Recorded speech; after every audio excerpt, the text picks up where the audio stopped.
Hello, everyone, and welcome to the concession stand here on the KB Radio Network. I am your host, Kevin Reed, and this is the review of Prime Video's new buddy cop action comedy, The Wrecking Crew, starring Dave Bautista and Jason Momoa. In this film, they play two half brothers, one a loose cannon cop, played by Momoa, and a disciplined Navy SEAL, played by Dave Bautista. They must work together to unravel a conspiracy behind their father's murder in Hawaii. When I watch a film on streaming, whether it's a comedy or an action film or a science fiction film, whatever the genre, I always look at it from a different prism than I would of a theatrical release, if you will. Whether that's fair or unfair to the filmmakers or the film itself, I really don't know, but I kind of look at it differently because I feel if it was good enough, it would be in the theaters, so I kind of temper my expectations going in. Well, it's just a streaming movie, something that you probably put on in the background while you're cooking or doing other chores around the house or putting it on late at night while you're in the bed just so you can fall asleep or something to that effect. And that's the prism I look at streaming movies. Now, we've got some really great streaming movies, whether it's on Netflix, Prime Video, Peacock, whatever. There have been some good movies that you can look at and be like, man, they should have put that out in the theater. Is that good of quality or that good of a story or whatever the case may be. When I first saw the trailer for The Wrecking Crew, I was like, yep, straight to streaming. this is a Prime Video special. That's what I felt when I saw the trailer. And then I sat down and watched the movie. And I was wrong. This should have been in the theater. I should have been watching this movie with a bag of popcorn or bag of Twizzlers and a Coca-Cola, surrounded by 50 to 60 other communal participants in the theater enjoying this film. This was a good movie, a really good movie. And I kind of waited to review this because I wanted to let it sit a while. Like, did I really see what I really saw? Now I'm not saying look for this towards the end of the year during Oscar buzz or anything. I'm not going that far with it, but it's a really good movie that had no business being this good.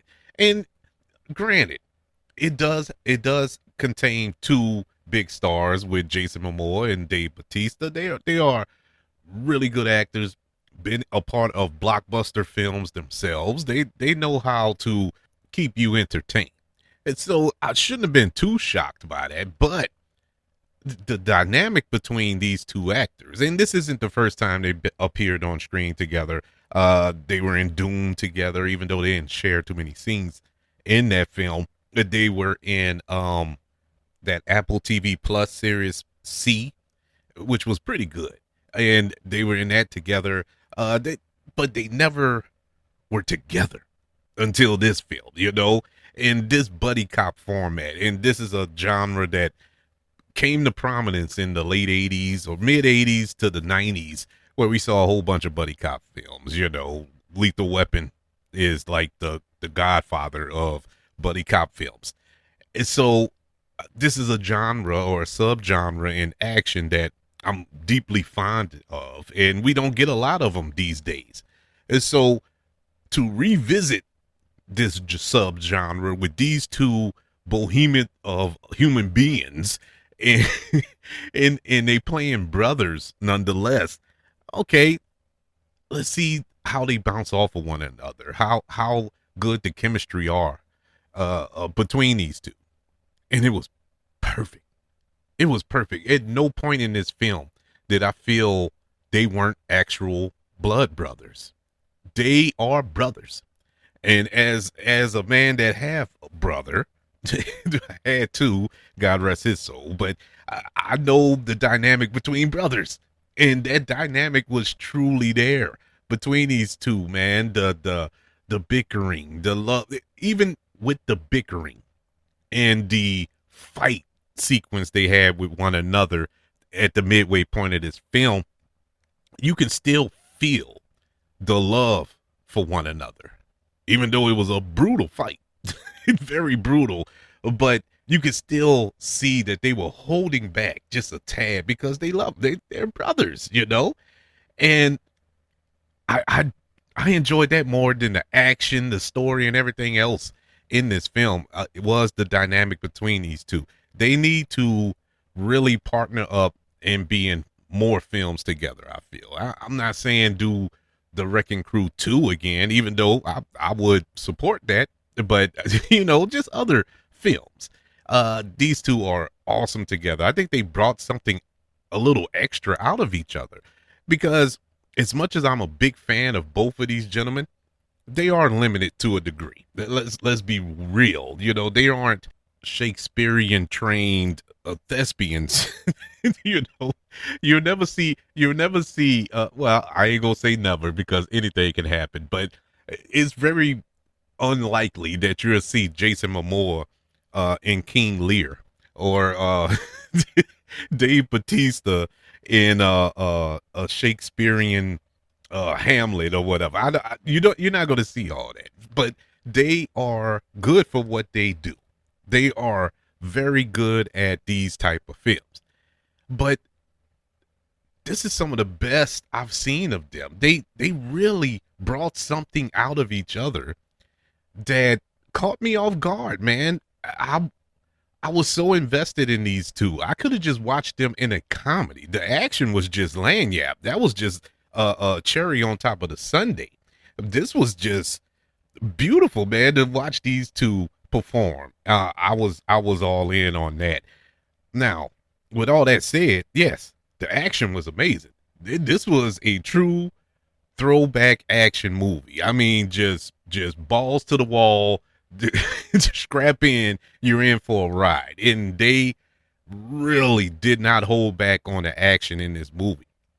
That's part of the reason why I felt this should have been a theatrical release, because the action, like I said, streaming movies, you could tell they hold back, budgetary wise and stuff like that. You're not going to get super exciting action sequences or fight sequences and things of that nature. You did here. You did. This was some of the best action I've seen in a while. Practical wise, hand to hand combat wise, shootout wise. It was very exciting, very fun and brutal. Oh my God. It was brutal. This these have some of the most brutal kills in, I would say, the last 5 to 10 years that I can think on the top of my head in an action film. But it was satisfyingly brutal. It wasn't just brutal for brutal's sake. And it had to be brutal because you got these two big bohemian human beings, you you can't just have them slapping somebody. It's got, those punches got to land, and it's got to be with some force behind it, and they did. I was all in on that. This film is directed by Angel Manuel Soto, who previous film is Blue Beetle over there at DC, which is a film I wasn't mad at. I actually like Blue Beetle. It was one of the better DCEU films that came out in that little time capsule that we had, the DCEU. I really like Blue Beetle, and he did a good job with that film. But this he graduated to one of the sought out to become one of the most sought out directors, action directors. This film was initially going to be directed by David Lynch, who, the Fall Guy and the first John Wick film and Deadpool 2 and movies, those films. But I think he got caught up. It was a scheduling thing. I think with the Fall Guy, the shoot ran too long, and they had to replace him, and they replaced him with Angel Manuel Soto. And good on him. Good on him. It still felt like '87 North film, you know, as far as the action is concerned. Um, One thing that I take away from this movie that I think about more than the action and the performances by Dave Bautista and Jason Momoa is the story. Now the story is pretty basic. Is nothing that we haven't seen before. Is pretty standard for this type of action movie. The story that they're telling here, but I love the way this film was paced. I loved how the story unfolded. You know, it wasn't too many ex machina moments where, oh, here's the evidence. You know, they just stumbled upon things. No, they really did investigative work. They really did go out there and find clues and find witnesses and find this and find that. But it was paced well. The way they did it, and I'm really impressed by how they pulled that off in the end. Good on them on that. The supporting cast was great. You know, you got Jacob Batalon, who we know from the most recent Spider-Man films as Ned. This isn't Ned that you're getting in this movie. This is a different character altogether. Morena Baccarin, she plays the girlfriend. She plays Valentina, the girlfriend of Jason Momoa. Loved her in this. And she is awesome, man. She is so underrated. You know, the fact that we all loved her character in Deadpool and how she was able to have chemistry with Ryan Reynolds and make that story work within a comic book movie was awesome. And she did it here too. You know, it's not a similar character, but there are similarities, and the way she performed in this film worked within this film. You know, to use kind of the same tropes from Deadpool, but it wasn't a carbon copy type thing. But it was just moments where I felt like, and I can't remember her character's name in Deadpool. But it was similarities between that character and this character. Yet this character was more grounded than the more outlandish one that we got in Deadpool. The one character, and it is not the actor that I have a problem with. It was the fact that this actor was cast in this film, and it was so random. You know, he just felt so out of place, and that's Stephen Root, who is awesome. I love Stephen Root, but he plays a detective in here, and it's like, to be honest with you, now that I'm thinking, I think he's the only white man other than the villain, but I think he's the only other white man in this movie. Everybody else is either Asian or Samoan or Polynesian. Everybody, Stephen Root just sticks out like a sore thumb. It threw me off. He didn't give a bad performance or anything like that, but it was just, he just stuck out. You know, looking at him on screen. The biggest thing, the best thing about this movie, aside from the performance, aside from the direction, aside from the action, is the comedy. The comedy worked. It worked perfectly. I laughed so hard in this movie. And I had no bit. I wasn't expecting it to be that funny. Yeah, I was expecting to see corny jokes or hear corny jokes and whatnot, but this was funny. This movie was super, super funny, and it worked. It wasn't just comedy for comedy's sake. It was these characters. This is who he is. He's a loose cannon, and he doesn't take anything seriously. All that was set up, and it worked. It just worked the way Jason Momoa played the cop, because he was the funniest person in here.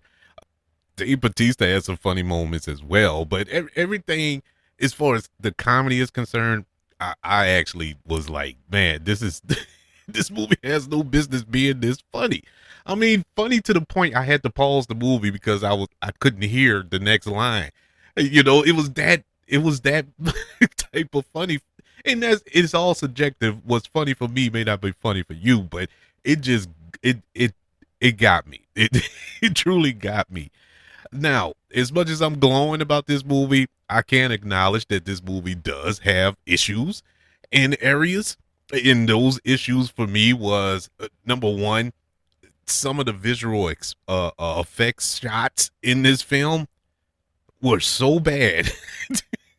There was a action sequence that took place on a bridge in a car chase that was so bad. I'm like, my God, they couldn't do any. I mean, I'm talking Gen 1 level special effects looking. It was like, y'all, y'all spent a penny on this movie. You can see the money on the screen. Why, why was it? What happened with the special effects? Did y'all not budget that right? I don't know what happened, but it was just bad. And it was a couple of moments that the CGI looked a little like, but that scene in particular was so bad. And what makes it so bad is the fact that it was an exciting scene. It was a cool action sequence, that car chase. But then you look at the visual effects shots that they cut to and hold on. They actually hold on it for a long period of time. I'm like, why are you showing this? Why are you forcing this down my throat? And it looks so bad. I was completely thrown. It took me a minute to get back into the scene, to re-engage in the film. The other bugaboo I have about the film was the villain. The villain of the film, you have two, really. Well, there's a villain and there's an antagonist. And you know who the villain is immediately. It's not even I don't know. I don't even know how to describe it, but it's so blatant who the villain is. And when it's revealed towards the end, it's supposed to be this moment, but I knew this an hour and a half ago. I knew that you knew who the villain was, but they tried to disguise it, and it just made it worse. As far as that is concerned, the main villain was so unbelievable, and I like that actor. I can't pronounce his name, but he played Dracula on the BBC series that came out. It was on Netflix as well. Love that version of Dracula. I love his portrayal as Dracula. But he's the villain in this film, and it was it just didn't work. That villain, the villain didn't work. Unfortunately, and it kind of tore the film apart having him as the villain. But those are my only two bugaboos about the film. Other than that, this is a watch, man. If you are a action junkie, a buddy cop lover, this is the film for you, man. This is a true throwback to the 80s and 90s action films, and I had a ball. The Wrecking Crew gets a letter grade of a B. Yeah, man, this was fire. This they should have slapped this in somebody's AMC, Regal, Cinemark, wherever. This was a good time in the theater, man. Well, a good time at home, but it should have been in the theater. But that's my opinion. I would love to know yours. What did you think of The Wrecking Crew?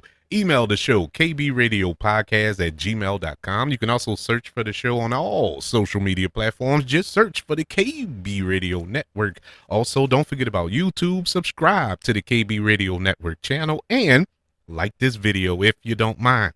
Don't forget about the 5 stars, the reviews, and sharing this show if you're listening on Apple Podcasts, Spotify, iHeartRadio, wherever you are currently listening to the concession stand here on the KB Radio Network. Everybody, thank you for joining me for this review of The Wrecking Crew, which is currently on Prime Video. Want you all to know that I love you, continue to love everyone, and until we speak again, you all be blessed.